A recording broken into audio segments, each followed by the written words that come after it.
Bendiciones para todos en este nuevo día. Queremos saludarlos y declarar sobre sus vidas que los cielos permanezcan abiertos para traer salvación a tu casa, para traer sanidad sobre tu familia, para traer salud sobre tu cuerpo y para traer prosperidad y progreso a todos tus caminos. El Señor te ama y es para nosotros de verdad un placer poder compartir su palabra. Quiero entrar a partir de hoy a una serie respecto a las 7 palabras de Jesús que quiero compartir con ustedes. El poder de las 7 palabras de Jesús, la perfecta ley del 7. Esto usted lo encuentra con mucha más profundidad si desea obviamente adquirir mi libro con mi esposa, Identidad, el fin de la depresión. Y queremos transmitir realmente lo que está escrito en este libro, que sabemos que va a ser una gran bendición para su vida. Voy a hablar acerca de la primera palabra que Jesús habló en la cruz del Calvario. Y quiero ir para ello, obviamente, a la palabra de Dios, ahí en el libro de Lucas capítulo 23. Si usted puede, por favor, tomar su Biblia. Lucas capítulo 23. Y voy a leer solamente el verso 34. Mira lo que declara la palabra de Dios. Dice, y Jesús decía, Padre, perdónalos porque no saben lo que hacen. Esta fue la primera palabra que Jesús estableció en la cruz. Y esta palabra tenía un propósito y un objetivo específico. Quiero decirte que las 7 palabras de Jesús no fueron palabras casuales. No fueron simplemente palabras dichas al aire. No fueron palabras de desesperación, fueron palabras que tenían tanto un propósito, número 1, número 2, iban a marcar un destino para la humanidad, y número 3, cada palabra de las 7 palabras era una palabra específica, tenía un objetivo o una visión específica. Las 7 palabras de Jesús, independientemente cada palabra, marcó un acontecimiento o causó el efecto de un acontecimiento que había ocurrido. En la cruz, Jesús no solamente vino para darnos salvación. La palabra declara que Él vino a salvarnos. Pero no solamente vino a darnos salvación. Ese no fue el plan total de Dios con la cruz del Calvario. Dentro de toda la totalidad de la cruz, hubo sanidad, hubo liberación, hubo reconciliación con Dios. Hubo perdón de pecados, pero también hubo una restauración de todas las cosas que habían sido afectadas desde el comienzo de la humanidad. Los cielos fueron unidos con la tierra, la muerte fue completamente derrotada, el poder sobre la muerte fue derrotado. Nace la iglesia, nace la legalidad para la iglesia, nace la fe y todo lo que usted puede encontrar en la palabra de Dios que ocasionó el evento o el sacrificio de la cruz. No fue solamente un evento de salvación. Dentro de ese sacrificio fueron 7 palabras. La primera palabra está relacionada con el perdón. Esa fue la primera palabra que Jesús estableció. Cuando tú lees las 7 palabras en la cruz, cada palabra tiene un orden. Como dije, tiene un objetivo marcado. Pero ¿por qué razón la primera palabra o las primeras palabras que Jesús expresa en la cruz del Calvario, en medio de su sacrificio, tienen que ver con el perdón? ¿Por qué lo primero que Él hace es pedir perdón o establecer el perdón en medio del sufrimiento que Él está viviendo? Bueno, tenemos que devolvernos a Génesis capítulo 3, la caída del ser humano, es decir, la desobediencia del ser humano, desde el momento en que Adán desobedece a Dios. Génesis capítulo 3, a partir del verso 1 en adelante, cuando la mujer toma la voz de la serpiente, cuando la mujer interactúa con Satanás, cuando la mujer se deja seducir y seduce al hombre para que coma del fruto de aquel árbol que Dios había prohibido. Ellos entran en un ambiente de desobediencia, ellos entran en un ambiente de pecado, en un ambiente de iniquidad, en un ambiente de rebelión, de maldad. A partir de ese momento, en el momento en que Adán peca, en el momento en que Adán y su esposa desobedecen a Dios, se abre un hueco muy grande, un vacío, un abismo muy grande. Hay una división entre Dios y los hombres por causa del pecado, de la desobediencia. La desobediencia de Adán no fue solamente un acto de una voluntad provocada, no fue simplemente el hecho de acceder a algo que simplemente estaba prohibido. Realmente la desobediencia de Adán lo que causó fue que toda la creación de Dios, todo lo que Dios había creado, en los capítulos 1 y 2 del Génesis, incluyendo obviamente a la humanidad, todo lo que Dios había creado por causa de la desobediencia había sido totalmente roto, había sido totalmente quebrantado. Es decir, se hizo un abismo, no solamente entre Dios y el hombre, sino se hizo un abismo entre toda la creación y Dios. Dios quedó, por causa del pecado del hombre, ese pecado provocó que se hiciese una división entre Dios y la creación. Toda la creación, reino animal, reino mineral, reino vegetal, el reino humano, nosotros la humanidad, todo quedó completamente suelto de Dios, todo quedó completamente dividido de Dios. Generación tras generación, el pecado comenzó a cobrar fuerza, el pecado comenzó a cobrar alcance, el pecado comenzó a extenderse. Génesis capítulo 6 habla del nivel de maldad tan grande que había para ese tiempo. Dios tiene que traer un juicio sobre la tierra, el diluvio, para tratar de sanar la tierra y para tratar de establecer a través de la familia de Noé un nuevo propósito, una nueva identidad. Cam comete un pecado frente a su padre Noé, viene nuevamente la maldición, viene nuevamente el pecado. Generación tras generación, generación tras generación, viene la afectación, la creación, la humanidad queda completamente separada de Dios. Dios intenta levantar hombres como Abraham, como Moisés, como David.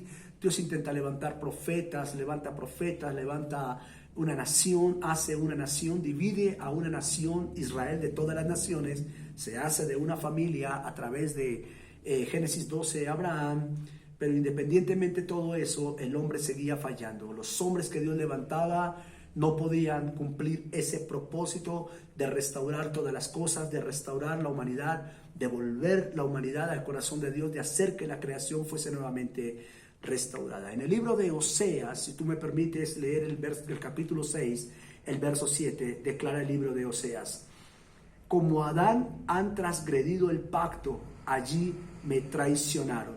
Y el libro de Isaías, capítulo 43, verso 27, declara: tu primer antepasado pecó, tus maestros se rebelaron contra mí. Y Juan, capítulo 1, verso 29, revelan el vacío que había hasta que Jesús vino, cuando dice: miren, este es el Cordero de Dios que quita el pecado del mundo. Aquí es importante entender, Oseas declara que Adán cometió una transgresión y que hasta el tiempo de Oseas ese pecado estaba sin resolver, ese pecado estaba sin confesar. Isaías 43 declara que nuestros antepasados pecaron, nuestro primer antepasado pecó. Tanto Oseas como Isaías, el Señor está queriendo dar a entender que desde el pecado de Adán, que desde el pecado de los primeros seres humanos, de nuestros primeros padres, Isaías y Oseas está declarando que desde ahí hasta el tiempo de Juan el Bautista, el mundo seguía sin reconocer ese pecado, sin aceptar ese pecado. El mundo seguía cometiendo transgresión, rebelándose delante de Dios. Nadie se había levantado a poder, aunque hubieron hombres que confesaron el pecado como Daniel, como Esdras, pero nadie se levantó, nadie tenía la legalidad para quebrantar ese abismo, para romper ese abismo, para romper esa división entre Dios y la creación. Nadie tenía esa legalidad, porque de una u otra manera toda la humanidad estaba dentro de esa naturaleza de pecado. Cuando proféticamente Juan en el capítulo 1, en el verso 29 declara: miren, este es el Cordero de Dios que quita el pecado del mundo, tenemos que entender algo muy profundo y algo muy poderoso que está revelando Juan. Juan no dice que Jesús vino a perdonar los pecados del mundo. Eso no dice Juan. Juan dice que Él vino a restaurar o a perdonar el pecado. Los pecados es algo plural, el pecado es algo singular, algo personal. Amén. Entonces, diferente fuera si Juan dice: este es el Cordero de Dios que viene a quitar los pecados del mundo. Juan no declara eso. Juan declara por revelación: este es el Cordero de Dios que quita no los, sino el pecado del mundo. Es decir, en otras palabras, lo que Juan está hablando es que Jesús vino a reparar el pecado, el único pecado que causó Adán, que fue el pecado de dividir al hombre, de romper la comunión del hombre con Dios, que fue el pecado de la desobediencia, el pecado de la rebelión. El pecado de la desobediencia o el pecado de la rebelión permitió que todos los pecados que conocemos hasta el día de hoy comenzaran a generarse. La rebelión y la desobediencia fueron los instrumentos utilizados por Satanás para que los pecados que conocemos hoy en día nacieran nuevos pecados, se manifestasen nuevos pecados. Por lo tanto, tenemos que entender que Adán no cometió pecados, que Adán cometió un solo pecado, pero que ese único pecado fue suficiente para condenar a la humanidad a estar separada de su Creador y para condenar a toda la creación a estar bajo la maldición de la ruina, la maldición de la pobreza, la maldición del dolor, la maldición de la enfermedad, la maldición y el poder, el señorío de la muerte que gobernaba sobre toda la creación. Tenemos que entender que no fue solamente un evento que atentó contra la humanidad, atentó contra toda la creación. Por eso es importante entender el libro de Efesios cuando el apóstol Pablo nos revela y dice que Jesús vino a unir los cielos con la tierra. Amén. La tierra es todo lo que es la creación que se había dividido de Dios. Entonces Juan dice, este es el Cordero de Dios, contemplen el Cordero de Dios que quita el pecado del mundo. Cuando Jesús está en la cruz del Calvario, en Lucas capítulo 23, verso 34, Jesús dice, Padre, perdónalos porque no saben lo que hacen. Desde el momento en que Adán peca hasta el momento de la cruz del Calvario, de esta confesión, la creación, la humanidad, todo lo creado estaba totalmente desconectado de Dios. No tenía oportunidad, no tenía esperanza. Estaba totalmente expuesto a un juicio y totalmente expuesto a que las puertas del Hades, que eran las que gobernaban, las puertas del abismo, siguieran tomando el control de todo, de toda la humanidad, de toda la creación. Adán pecó, Adán nunca confesó su pecado, la humanidad siguió pecando, las generaciones de Adán, Israel, las generaciones de Israel siguieron pecando, la humanidad se corrompía. Cuando vino Jesús, la primera palabra fue reconciliarnos. Padre, perdónalos. Lo que hizo Jesús, según el libro de Primera de Corintios, el apóstol Pablo dice que lo que hizo Jesús como el último Adán fue restaurar el daño del primer Adán, el daño de la rebelión, el daño de la desobediencia. Con la palabra, Padre, perdónalos porque no saben lo que hacen, fuimos nosotros restaurados a nuestro Padre y a nuestro Dios. Ya no hay nada que te acuse, ya no hay nada que esté en tu contra, ya no hay ninguna legalidad de muerte, de enfermedad, de ruina, de pobreza, de escasez, de necesidad que venga sobre tu vida. El libro de Isaías también declara en el capítulo 43, en el verso 25, lo siguiente: Yo soy el que borro tus rebeliones por amor de mí mismo y no me acordaré de tus pecados. Esto es una promesa muy importante que fue restaurada con la primera palabra de la cruz. Todos ustedes que me están viendo, todos ustedes que quieran acceder, tal vez no conoces a Dios o tal vez conoces a Dios. Si tú no conoces de Dios, si no tienes a Jesús en tu corazón, la palabra de la cruz, perdónanos porque no saben lo que hacen. La primera palabra de Jesús unió los cielos con la tierra, hizo que el abismo que te dividía de Dios, hizo que ese abismo fuese quitado y hizo que con su propia muerte, el cuerpo de Jesús, Hebreos dice que es el nuevo cuerpo, el cuerpo de Jesús, el nuevo camino que se abrió, el único camino que se abrió para poder llegar al Padre. La humanidad que está separada de Dios es la humanidad que simplemente quiere negarlo, que quiere seguir en rebelión y que quiere apartarse de Él. Pero la cruz del Calvario, perdónalos porque no saben lo que hacen. La primera palabra de la cruz tuvo el poder para reconciliar a Dios con los hombres y para volver a hacer que la humanidad y la creación se volviese a ser amiga de Dios. Así que no hay un abismo que te separe, no hay un abismo que te divida de Dios. El hombre siempre te puede juzgar, el hombre siempre te puede señalar, el hombre siempre verá errores en ti, el hombre siempre te tratará conforme a tus errores, conforme a tu pasado, mas no conforme al amor y a la misericordia de Dios. Pero en la cruz del Calvario, Padre, perdónalos porque no saben lo que hacen. Jesús suplicó por nosotros, Jesús se reconcilió, nos reconcilió al Padre, Jesús perdonó nuestros pecados, Jesús se atrevió a confesar la maldad que nosotros a través de Adán habíamos cometido. Y desde ese momento, con esa palabra, tú y yo fuimos restaurados a la comunión, a la identidad, a la imagen y a la semejanza. Un día tuvimos en Adán la imagen y semejanza de Dios y la perdimos por su pecado. Pero en la cruz, cuando Jesús se reconcilia con el Padre a través del perdón, Jesús nos estaba restaurando la imagen y la semejanza de Dios. Así que tú no eres un extraño para Dios. Tal vez has pecado, tal vez has cometido errores, tal vez la tentación es más fuerte que ti, o que la debilidad es más fuerte que tú. Déjame decirte algo importante. Jesús te ama y Jesús tiene un propósito de cambio, de salvación y de bendición para tu vida.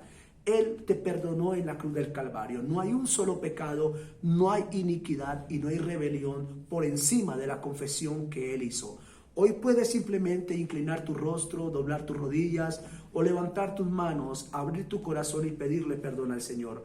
Reconocer tus pecados, reconocer tus ofensas, volverte voluntariamente a Dios. Pero sobre todo, hoy puedes en tu condición reclamar esa promesa de Lucas capítulo 23, verso 34. Padre, en la cruz del Calvario fuimos restaurados a ti a través de tu Hijo Jesús. Él pidió perdón por nuestros pecados y darle gracias a Dios, y entonces comenzarás a ser una nueva creación, un hijo de Dios restaurados.